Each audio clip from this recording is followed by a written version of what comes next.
Hello, and as you can see, this video series is going to be about Mass Effect. It's going to be Mass Effect 1 and 2, and as you can see, I've literally just finished Mass Effect 1, so I'm about to start playing Mass Effect 2, and I've played Mass Effect 1 on the Xbox many times, in fact in excess of 20 times, because I played as both male and femme shep, as both Paragon and Renegade, and as every single class.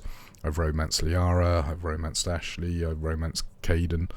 So I've pretty much tried out all the options. I've let various people die in various combinations.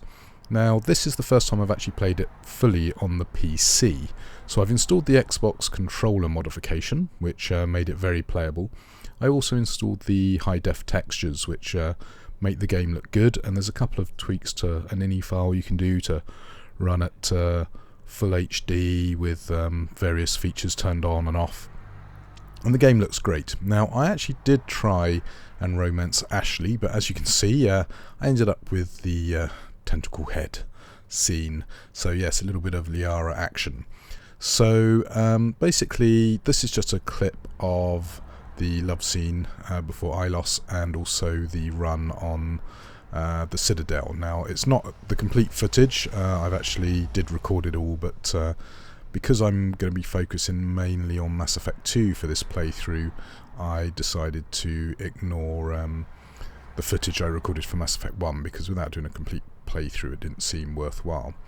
Now, Mass Effect 1 is a fantastic game in my opinion. Now, is it perfect? No, it does have a couple of issues, the main one being the Mako. Now, I've played it so many times I actually enjoy the Mako, and I think it was really bad they got rid of it for the subsequent series of games.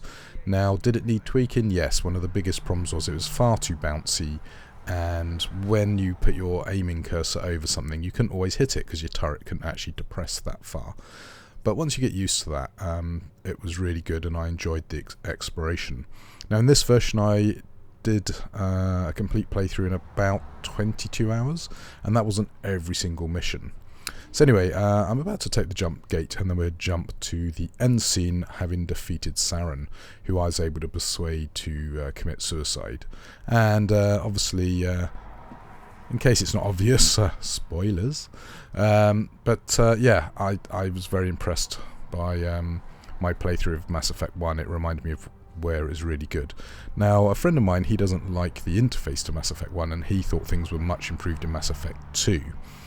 And I have some sympathy for that, but not a huge amount. In my opinion, Mass Effect 1 was kind of a 98, 99 out of 100. Mass Effect 2 was more like a 50. Now, I do know that puts me in the minority opinion. There is a really good blog post talking about some of the deficiencies of Mass Effect 2 and 3, and I'll try and remember to link that into this video description.